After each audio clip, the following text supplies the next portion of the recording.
My good friend, Dr. Keesha Ewers. Thanks for joining us. How are you? I'm just excellent. So glad to be here. Thank you. Well, I wanted to bring you on because the sort of Immune Resiliency Summit and immune function is your wheelhouse in a lot of ways. You wrote a book, Solving the Autoimmune Puzzle, a number of years ago now. And it's one of those books that I actually refer out quite a bit when I hear people that are dealing with either food sensitivities or just immune system dysfunction in general, whether or not it is autoimmune disease, you know, officially, it's one of those books I feel like is so relevant to people because it covers such a wide variety of topics. It's not a narrow book. So um, maybe you can just kind of explain to us what prompted you to write that book and what it really sort of entails, broadly speaking. Well, first of all, thank you. I'm honored that you refer my book out because you're such a wealth of information yourself. So, solving the autoimmune puzzle was my way of pre-educating my patients, being able to give them a language and a framework before they saw me so that they would know why it was I was doing what I was doing. So, it was my journey of my own autoimmune disease, reversing it completely, not curing it. So I do make a distinction between those two words, but reversing it. And it hasn't been back for 25 years. So it's the way and it's the framework that I use for myself and my patients. So when we talk about autoimmune disease and immune system dysfunction, we have a lot of experts and specialists that kind of hone in on one general area, right? There's sort of a standard functional medicine model of autoimmune disease.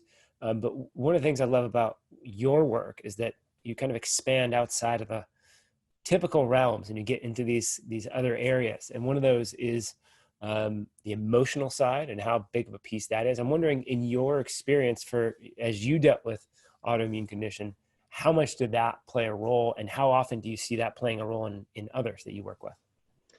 Well, the reason I titled my book Solving the Autoimmune Puzzle is because I came to realize that each one of us is our own unique puzzle. And no two people are the same, just like no two snowflakes, right? And so when you think about it that way, then in order to solve a puzzle, there's a framework. And I use, like grab the four corners of the puzzle, and they include genetics. We each have our own genetics. The second one is your digestive health. Everyone with autoimmune disease has leaky gut. The third corner piece is toxic burden, toxic load, and your body's ability to get rid of those toxins. And those include the emotional, mental, spiritual toxins too. So if you're feeling unsafe in your world, that's the toxic thought. Feel like you can't trust anyone, that's a toxic thought. And then the fourth puzzle piece is going to be trauma. And I call that the missing piece of the puzzle. And the reason I point to it is because in an Ayurvedic medicine, we can talk about that a little bit, framework, which is Ayurveda is the 10,000-year-old sister science of yoga, comes out of India. And they had this understanding all those years ago that we are all different and we have our own constitutional types. And in fact, we're more than our physical body. We have they have the model is called the Panchakoshas. So we have our physical body, then we have our energy body, then we have our emotional, mental body. And the last, what they call sheath or kosha, is that portal to collective unconscious, your spiritual divine intelligence that can flow through you. But you won't feel that or access that if you're toxic in any of these other regions. And so on the Panchakosha model, the emotional body is linked to the physical body through your energy body. And so if you think about this, it only makes sense. We have our genetics, which are in our physicality. And then we also have our organs and our tissues and glands and the rest of the physical body. But then we also have a nervous system. And the way that they conceptualize this is the nervous system, which you've got your main central channel or your spinal cord. And then you've got these big bundles called the afferent and efferent nervous system bundles that give and receive information to the brain and the rest of the body. And so these big superhighways, right? And they go along and cross spinal cord. The places that they cross are more vortices of energy, right? It's a vortex of more energy. And that energy portal, you could say, has been termed the chakra system. So the chakra system and that energy body connects through 72,000 chakras. It's not just 7 that you're often taught in yoga classes. The 72,000 of them, nadis and shrotas are called channels, and these 72,000 chakras that connect through the energy body to the emotional body. So what that is actually saying is it goes the other direction too. Whatever your emotions are, whatever your reactivity and nervous system pathways are, is going to directly impact your genetics, your physicality, your biochemistry, your organ systems. They cannot be separated. And so this is why I call it the missing piece of the puzzle. It was a huge piece of my own story. When I was diagnosed with rheumatoid arthritis, I was just past 30. And I was a very dynamic marathon runner, raising 4 children, very, very driven. And I was like my own worst competitor. I didn't just run marathons. I actually had personal times and records I was keeping. And I was just crazy about how I drove myself. And so I was called the Energizer Bunny by a lot of my friends. And one day I wake up, I'm no longer the Energizer Bunny. It's like someone took the batteries right out and I was flattened. And I had gained like 10 pounds overnight of just puffiness over my joints. They were red, they were inflamed. I actually could not move. I was literally flattened. Got in to see a doctor, and through the history taking process, she asked me if there was a family history of autoimmune disease in my family. And I said, yeah, I think so. I think my grandfather had it, but he died before I was born. And, he died about the age I am right now. I'm 55. And he was in a wheelchair for a while with rheumatoid arthritis. And so what she said to me, which was so interesting, actually changed my life forever, was, okay, well, this is genetic. Here are 2 prescriptions to take, like there's no conversation. It's just genetic. And it's as if genetics inform everything, right? And that's actually being said to people today. It's been 25 years since that happened. So I remember taking those prescriptions and saying, well, hang on, is there anything else? I'm very disciplined. I make my own food. I'm very healthy. I'll do whatever it is. She said, no, you just drew the short end of the genetic lotto. And so when I was on my way home thinking, it has to be, because in my Western model of training, that made perfect sense. Perfect sense. And so, but it was only then in that very moment of being told, when you get worse, not if you get worse, when you get worse, come back and we'll up your meds, change your meds, not if. And I just, being somebody that doesn't like to be told what to do, that kind of like, there must be something else, right? And that drove me outside of my model to start searching. And I found yoga, I found Ayurveda, but I also learned to meditate because of those. And one day in meditation, I remember looking at this word as it was dancing in front of me in my third eye space, autoimmune. And I was kind of swatting it away because I was a new meditator and had that idea that you're not supposed to have thoughts, right? So get away, get away. And then it kept staying. And I remember thinking, oh, and just started focusing on it. And I thought, autoimmune means I'm attacking me. I'm doing this to myself. I'm committing suicide, really, in a societally acceptable way. When did I first want to die? Why do I want to die? Because right now, that's not a conscious thought of mine. I have 4 beautiful children. I love my life. I don't understand why I want to die right now. And so I followed this little breadcrumb trail back through my memories, looking for a place when I wanted to die. And I found this little girl version of myself who was being sexually abused by the vice principal of my elementary school.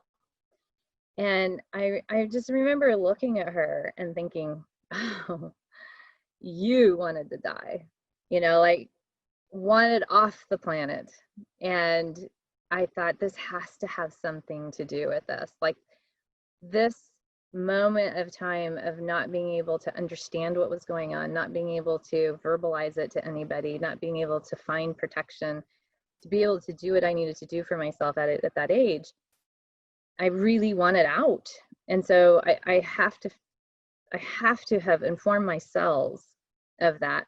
Well, it turns out science actually tells us that is indeed what happens, and that it takes anywhere from 10 to 30 years to develop a full-blown autoimmune disease. And this happened to be 20 years, like to the dot. I always say it was like I had a turkey timer in me. Ping, you're done. And so, I thought, oh, this is connected. This has to be connected. And then I started really searching through. Ayurvedic medicine says autoimmune disease is undigested anger. And I started searching through, where is my emotional body? I'm not even aware of it. I'm so busy taking care of everybody else that I'm not even aware of my own felt sense of reality right now. My body had to really scream for me to give it the attention that it wanted, because I was busy being a tyrannical dictator, driving it to what I wanted it to be, what I wanted it to look like, how I wanted it to perform. I wasn't asking any questions of it. I was shoving sugar down it. I was doing all kinds of things that it was just finally saying, look, I've been trying to get your attention through acne, through chronic strep throat, through gallbladder removal, through tonsillitis with your tonsils out. Like, I've been trying to talk to you and you're just really not getting this. So how about if I just flatten you, right? And I all of a sudden I became really acutely aware that I was not in a collaborative relationship with my body, that I was in a combative one. Well, I feel like this is pretty common, even Yes. with for people that don't deal with something as maybe acutely traumatic as you did, right, or overtly traumatic. I think we all have these experiences in childhood, in particular, where we can look back and say, that coach or that teacher or my peer group or brother or sister, mom or dad, The there's test I failed, the thing that I exactly didn't get that there's I something. wanted, yeah. And it's weird. It's like, in fact, if we all do this, like, we can go back into our past, and there's these weird memories, right? And I've done this myself, and I'm like, why do I remember that? And But it's I pretty would take clear. out the word weird because it's a judging word. Yes, And I yes. listen to my patients say this all the time. Well, this is silly, and I stop them and I say, listen to like this part of us that we all have that is so critical of these memories or these events causing this issue. We become critical of it, right? This Yeah, is weird, you absolutely. know? And that was the thing. Yeah, That was the first thought, right? Was I right. would think back, and I'm like, oh, that's weird. And then, of course, Yeah, as I think about it more and more, it's like, no, that makes a lot of sense. And the reason right. it stuck with me, even though it's insignificant from a logical perspective, is there's some emotional tie that is so strong that basically Mhm. just implants this thing into my subconscious, such that I can even refer back to it, right? So there's some very valid emotionally charged events that we all carry with us. And I think it's more common than many people realize, how often people think of, I don't want to be here, and Mhm. I don't want to say suicide or suicidal thoughts, or killing ourselves, but there's these underlying feelings of like, I just don't like it here. I'm done with this. Don't really Mhm. want to go forward. Right. And it's more Yeah, common than I think we realize. And if we're sending those signals to our body, then it's listening. yeah, exactly. So, um, when it comes to like immune resilience, right? What does that even mean to you? Because you're talking about immunity, or our body's ability to function, defend itself, signal on a Mhm. different level when it comes to emotions and even spiritual connection. So, what does that sort of mean? How do we become more immune resilient through that model that you're working with? That's a fantastic question, and I'm going to circle back around to the word suicide because I use it intentionally, and it's triggering for people. And and then another word that you can replace it with is resistance to life. Mm, yeah. That place where I don't want to be here.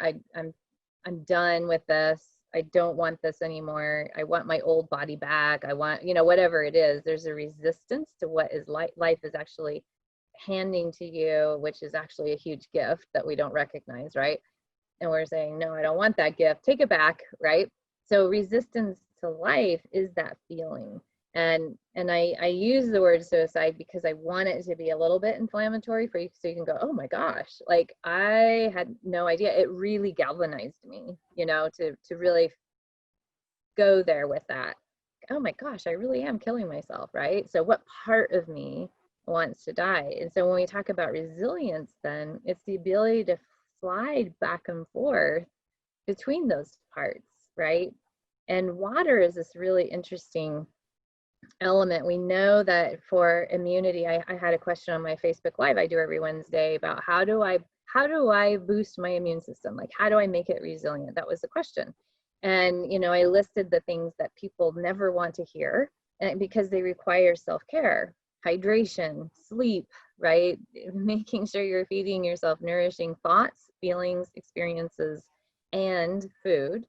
And then also proper digestion, like all these things are what we know will help enhance our immune system, getting out in the sun every single day for vitamin D, all these things, right? But when we talk about resilience, we're actually understanding that life comes in waves.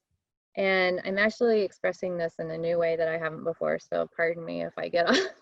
But we have light is in waves, sound is in waves, the oceans, waves, everything is in waves. And there's this attachment, desire, clinging that I see grasping in people for wanting life to be a straight line. Like and nature doesn't make straight lines ever. So, you can see the windows and the straight lines in our house here are completely man-made, but if you look outside the windows, there's not a straight line to be seen. It's very chaotic. So when we're talking about resilience, then we're talking about the ability for the wave to come down and then for it to go back up. And that everything comes in cycles and waves. So immune resilience is the ability to be able to fluctuate, right? To fluctuate in that, to be able to go to the depths of emotional sorrow, anguish even, and then to be able to come out and also feel joy in, right? Joy in the blessing of life and the suffering that is present in it. And when we think about like what makes up a good day, so that people will think, wow, I really rocked that day, I crushed that day, it's going to be a day where things pretty much went the way that you hoped they would. You got what you wanted, right? A bad day is usually one that doesn't happen. Maybe the toilet overflows, the dryer catches on fire, your car breaks down on the way to an important meeting, your baby stays up all night and you can't sleep. All of these things, people will usually, that goes towards this idea of not having a good day. And if you're resilient, you can actually bring your perspective above it.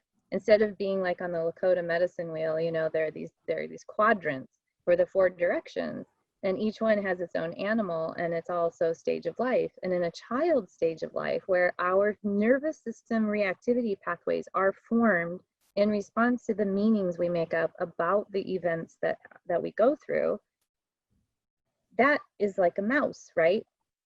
And so it's our ordinary little existence, and we get in that space where we can only see what's right in front of us, and we're trying to keep ourselves alive.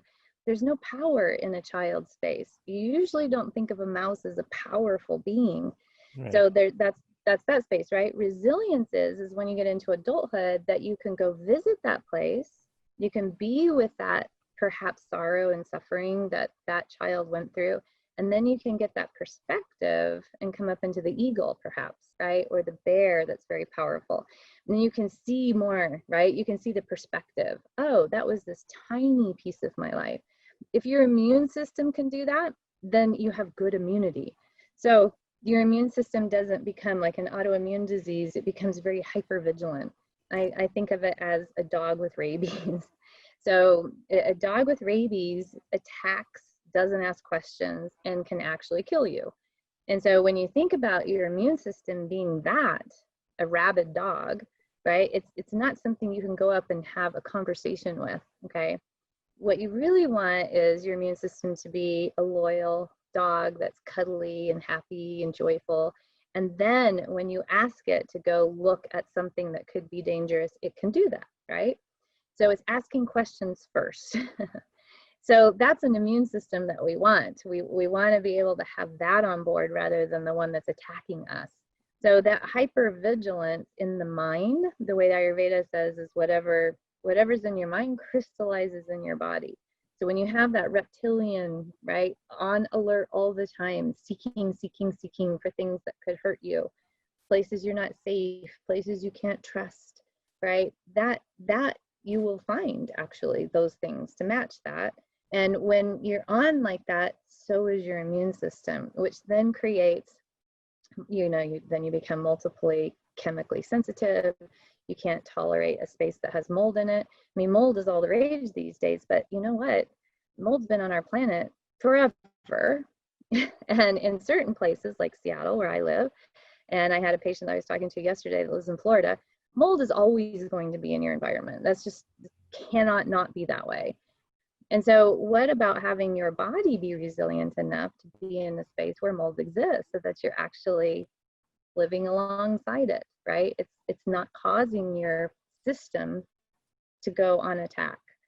And so that's for me is what that resilience means. So the more emotional, mental resilience, spiritual resilience you have, the more that then translates, because remember, it goes through your energy body, through those nadis and shrotas, channels, to your physical system.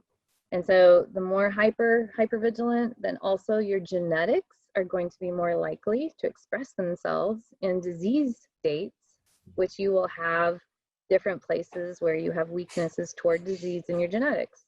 So it's all united, right? It's all interlinked.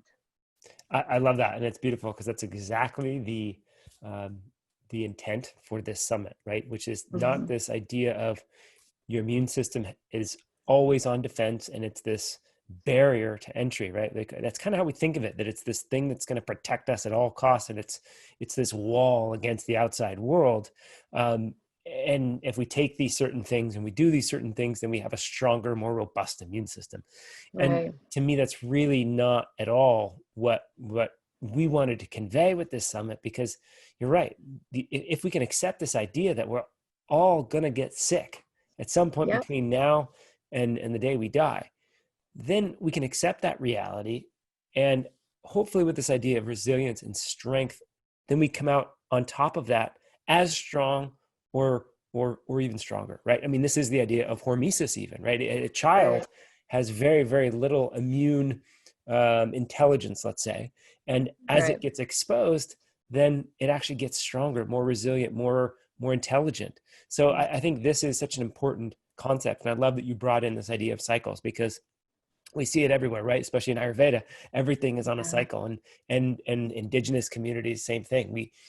They're so much more in touch with the cycles of life, both the intra-daily cycles, the daily cycles, the monthly cycles, the yearly cycles, the lifetime cycles, right? So Mhm. there's so many.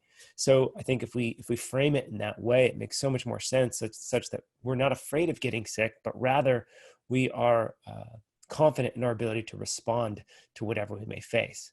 Well, there's even a degree past that's even, I was talking to a patient today who is very devout Christian. And one of the things I said is, is there an implicit, there are these two kinds of agreements, right? Implicit and explicit. Implicit agreements are the ones where you think somebody's agreed to something, but they haven't actually done it. Explicit is where there's an agreement between the two parties that it's out on the table or in writing, it's been verbalized. An example of an implicit agreement would be like, for her, one that was biting her was that in her faith tradition, she thought that if she was righteous and if she prayed and paid her tithing and was a good person, then she would never have to get sick, that she would never have to struggle. And I said, who made that promise to you? And she went, well, God. And I said, really? Like, where has God ever said to us that we are never supposed to bury our children, or that if we pray that we never suffer, that we can pray anything away? That's never said anywhere. And so I said, that's an example of an implicit agreement that traumatizes you. It's actually traumatizing, because then when you are perceiving yourself as living in your part of the agreement, and then you get ill, like with an autoimmune disease, then you feel like not only can you not trust your body, but you can't trust God. You can't trust life. You can't Yeah. trust the structure that you actually rely on. And she said, but it says that, that we will be blessed if we do this. And I said, so here's the piece, right? And here's the one that I'm pointing to right now, is what if the blessing is the disease? what if, Saint Teresa said there are more tears shed for prayers answered than prayers not? What if the idea that when you get what you want, you have the money influx that you've been praying for, or you get the car you wanted, or you get the person that you wanted to love you, that you see that as a blessing? But what if that's your trial? Right. What if the complacency and the happiness part is actually the trial part, and the part where you have the challenge is actually the blessing? What if you haven't really interpreted God correctly because you projected your interpretation, and now you're mad at God, right? And she went, wow, I never thought about that. I said, yeah, it's in the trial. It's in the trial that we grow, if we're willing to. If we're willing to take it and say, not my will, but thy will be done. I said, Christ in the Garden of Gethsemane said, can this cup go, please? I don't want it, right? And then wound up saying, okay, not my will, but thy will. And so what if we always are in that space where we're saying, not my will, but thy will? Then we're surrendering into the flow of divine intelligence. Then the trial is the blessing, perhaps, right? And so then when we say we're okay with a challenge, or we're okay with being sick, we're not even actually reaching as far as we need to. What if we can rejoice? I couldn't agree more, and that's my experience personally so Mine far. too, yeah. And yet I still fail that test often, right? Things come at me, and I'm Yeah, like, nah. So I it's a know, constant thing that we're dealing with. But I right, think the more that I recognize that, the more it stabilizes in me, in my thought right, process, in my body, in my system. And I see it with the people I work with. I know you see it in the people you work with, and yeah, it reminds me of a fable, actually. And the fable is the effect of the fable is something like this: a man receives what's perceived to be this great gift, and mm-hmm. somebody's telling him how great it is, and he says, "We'll see." And then Right, something bad appears to happen, and he says, "We'll see." Right? And it goes on, and it's good and bad and good and bad. yeah, And the point of the whole fable is that you have no idea really what the end of the story is yet. You're still in the middle of it. So I love that yeah, perception of we'll see, and also that I can come out on the top of this no matter what's coming at me. Right? It's such an important recognition. And look, the reality is that for many of us, we're not going to see that recognition until after the fact. But if we have the intent and the fortitude to push through and always seek that higher place, I think that definitely gives us a better shot at that coming out on the right. other side, right? But that Um, is the number one thing that causes resilience. It's the mm, number one thing. The ability to be able to say, I know there's a challenge coming and I rejoice in it because my growth is about to be enhanced. Right there, you're not destabilized in the face of a challenge because you now expect it rather right. than feel punished by it, right? It's when you feel like I can't trust life, I can't trust God, someone's not keeping up their end of this damned agreement, you know?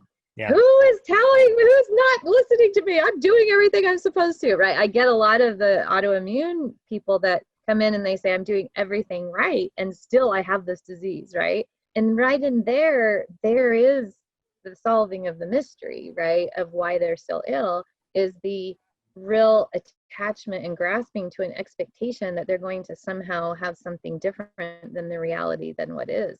And once you can, like people that have infertility issues, if you start to have them fill out adoption papers and surrender to the fact that maybe they will not have a child through their own physical body, then lo and behold, many get pregnant, right? Because they've released that hypervigilance and just surrendered to reality as it is. And what happens? The biochemistry shifts, right? Things can actually change inside of that reality because now there's not a grasping and an attachment to an outcome.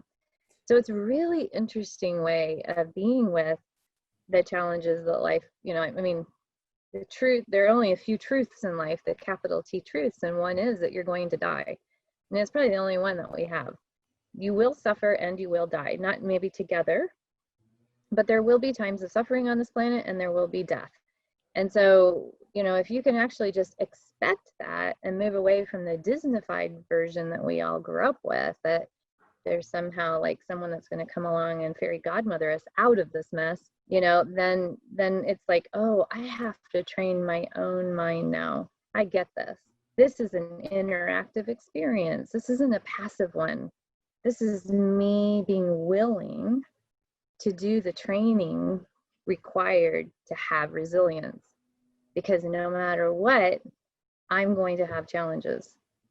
So that's like, to me, that's freedom.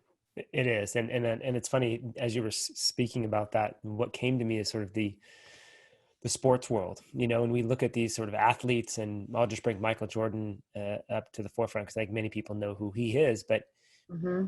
I'm pretty sure that he didn't go into practice and say, well, I shouldn't have to try. It shouldn't be a challenge. I should be the greatest, and Yeah. we should win championships. Right.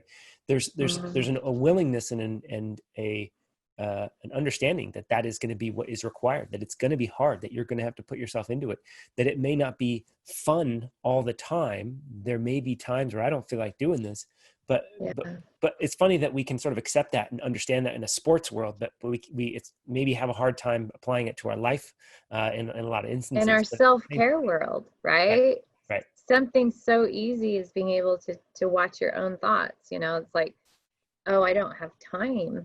I have this task list that's so long, this to-do list that's my tyrant and my bully, and it's like, well, self-care needs to be in there. And I'm not talking about mani-pedis. I'm talking about like building self-awareness, being able to really do this kind of training.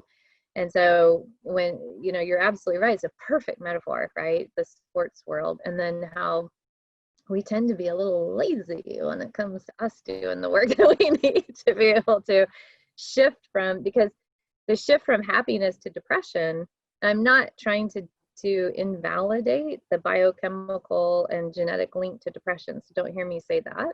What I am saying is, like, if we think about like sadness to happiness, it's a very tiny, the Inside Out movie from Pixar, right? It's just a few different molecules hitting different synaptic pathways in the brain, and we actually do have some control over that. Like, right in this moment, you can go to a sad memory, a sad thought, a thought of something that is annoying or frustrating.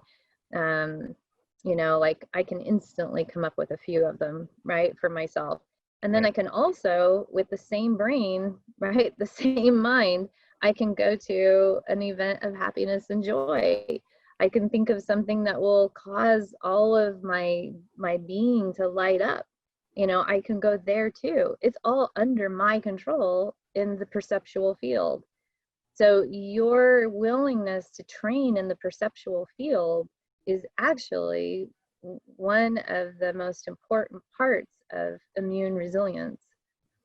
I love it. And it's so empowering, right? I mean, there's a difference between self-blame and taking responsibility, right? And Yes. and when we take responsibility instead of blame ourselves, then it empowers us. So it gives us that, it flips things over into a light that I can do something about this. But there's one thing Mhm. here that, that I want to dive deeper into, which is this, you were just pointing to this idea that, we can consciously switch our thought patterns and thus switch everything going on in our biochemistry and our physiology. And there's unconscious things happening that we're not even Mhm. consciously aware of. So one of the things that you and I both share a love for is the shamanic culture and the Mhm. shamanic medicines and medicine people in the indigenous communities who have a different set of tools. They have a different set of ideas and a different philosophy than what we do in the West typically. And yet there's so much that we can take from their wisdom, because it is if it was never more applicable than today, then I don't know what is. So how does soul loss, right? And maybe you can start there. What is soul loss, Yeah. and how does it relate to what we're talking about here in terms of subconscious or unconscious beliefs and how it affects our body? Yeah, such a beautiful question, the way you phrased it, and obviously the information is so important. So I'm tracking myself in what I had said earlier, where I said I sat in meditation, I looked at the word autoimmune, and I said, when did I want to start? When did I want to die, right? Why am I doing this? Instead of how fast do I get out of my own suffering, why am I here, right? So when I went back on that little breadcrumb trail and I looked at that little 10-year-old kid that was being sexually abused, what a shamanic culture would point to, a medicine woman or man in that space would point to that as a place where I left behind a part of my soul. So I said I had informed myself of this messaging. They would say I left behind a part of my innocence, a part of, and this is what the wise mind of the child does, or adult, when you get into a situation where you do not have a way out, right? One of the things that happens a lot is you learn how to disassociate from the physical body. You know, you can go up and leave, right? And the physical body can be going into whatever pain it's going into when you are in a powerless state of being as a child. And so shamanic cultures would point to each of those places that something happened like that when you were powerless as a soul loss. Now, it can also happen in utero. If you have a parent that goes through, something horrific for themselves, then they can have a soul loss. And so what shamanic cultures do is they're reconnecting, they're going and retrieving that part, that missing part. So the languaging is different than what we use in the West, but it's the same idea that, oh, we have to reconnect you to that part that you left behind. The wise mind of your child self knew this could not tolerate this, so it left it behind to be safe, right? And so the shaman can track that, because space and time, what we know now, the time-space continuum is not in a line once again, right? Nature doesn't do lines, so we don't have a timeline. So you have access, and the shaman has the ability to understand this. So you have access in, I think of it as like a cell of your own, this life in this body. And so it's like this cell of time. So you can access your in utero self from conception to the one that's going to draw its last breath. You actually, and if you think about this, if you spend time putting the parts that you left behind back with you, your young self, then you have automatically influenced your older self. That older self now is a more healed version, right? So the more time that you spend over here, I think of it as you're knitting a more powerful, badass version in an older, wiser body. That's so it's really behooves you to do that work, right? Of going and figuring out, like, and it's not figuring, but going and tracking and having someone that is a good tracker go with you to be able to say, oh, I see what happened right there. Let's go ahead and heal that. Let's reconnect you to your soul. So you're not really losing your soul. You're leaving behind a part of you that you know will get fractured beyond repair. And so it's better to leave that part behind. And then a tracker can help you pick it up, put it back in so that you can feel more whole. And what that does by itself, it does not work, I think. This is my opinion. You can't do a one and done on that, right? You actually need to then track, what is the meaning that I made up with that event and the adaptive behavior I adopted that's now getting in my way all over the place, right? What's the part of me that was driving my body in all these different ways, right? This perfectionist part of me. That perfectionist part was the one that sat in a 5th grade classroom and was told she was a bad kid. That's why she was being sexually abused by the vice principal. So what was it that she said? I have to be perfect to even survive, right? So hypervigilance towards perfection in everything. So when I'm 30 and I get sick, the blessing, not a trial, right? What a beautiful blessing was for me to be able to track that back and go, oh, sweetie, that actually was a really wise meaning you made up right there. I get it, but untenable way of living life, right? Yeah, that makes So sense. let's do a different one, right? And I want to tie in here because what I'm thinking of is, developmental psychology. We're even kind of using similar terms, right? We have when something happens like this, we have let's just say an aspect of our higher self doesn't get developed, or the young ego part doesn't develop into adulthood, and so we have this like hole or this gap or this 4-year-old that gets stuck in time, so to speak, right? And in Mhm. order to fill that gap, it's like we got to create these personalities, we got to create these ego structures, these strategies in order to survive, right? To Those get are what I'm calling the adaptive behavior, right? So someone will actually perform that behavior. right. That's your adaptive, right? So you became adaptive to something that was actually out of your purview of power at that time. So what you did was you did a really fine job at the time, and now you have this part of you that's very capable in this adaptive way, but it's the one that's getting in the way, right? Right, and that makes sense. And because it's out Yeah. of balance, it's overactive, or it's taking over too often, right? And Right. what I've noticed, and I'd be curious to hear your thoughts on this, is that as we heal those parts, or we get those younger versions of ourselves, we track that back, and they sort of grow up and reintegrate with ourselves. We get to keep these gifts that we develop, right? Like the Mm-hmm. overachiever or the perfectionist, like she's still there, and you can Mm-hmm. turn her on if you need to. If you get into a Right. tight spot, you're like, okay, we got to turn this thing on, right?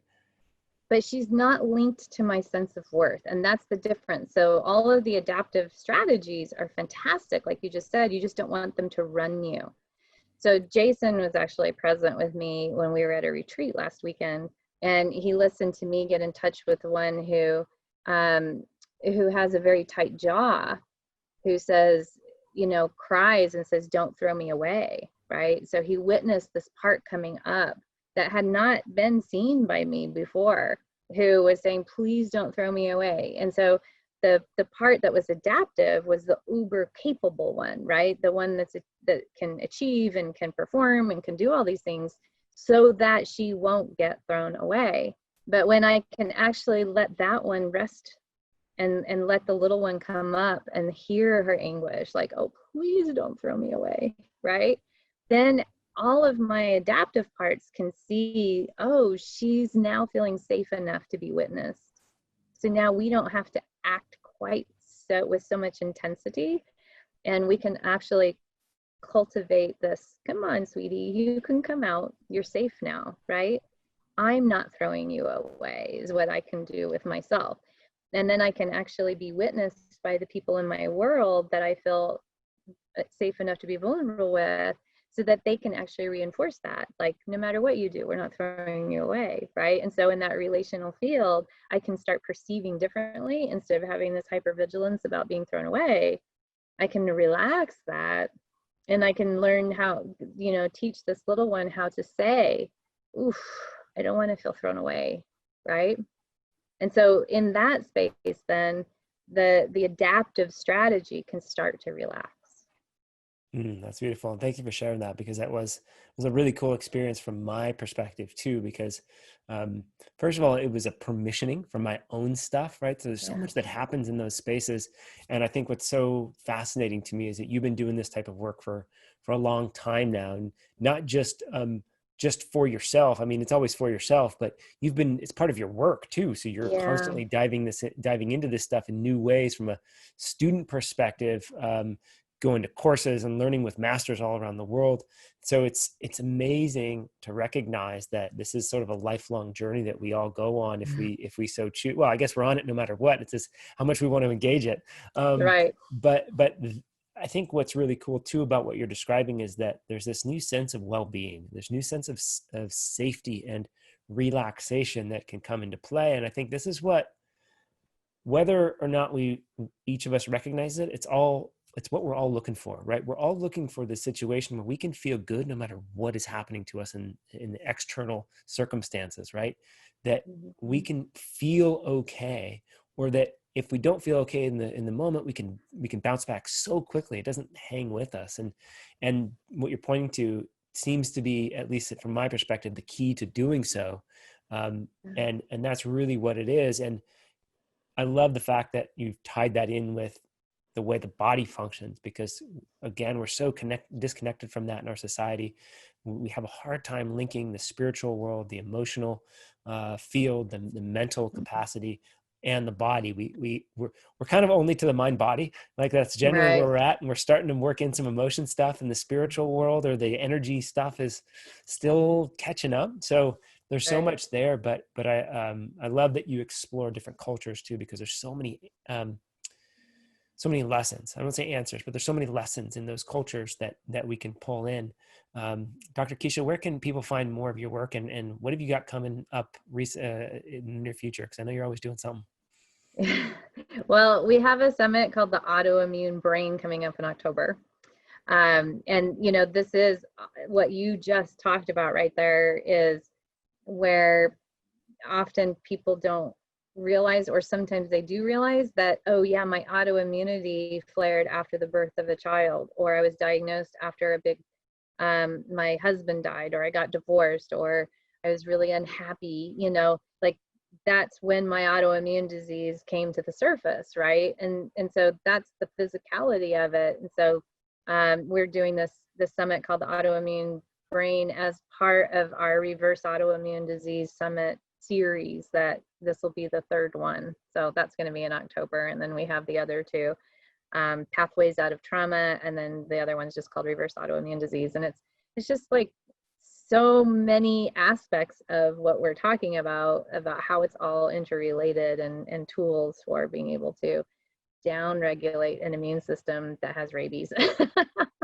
I love it. Well, again, I refer your book out to a lot of people that I know, and I actually refer patients or clients to you and your team as well, because you have such a well-rounded approach to these things. And even though we kind of kept the discussion mostly in the sort of emotional, mental, spiritual realm today, I know that in those summits you talk about it all. You talk about the Yeah. food piece, and you talk about the leaky gut piece, and the more functional medicine style stuff, because SIBO, and yeah, and the hormones, all of toxins, it. and Yeah. you Yeah. really cover it all. So everybody check out Keesha's stuff, read her book. It's a fantastic read.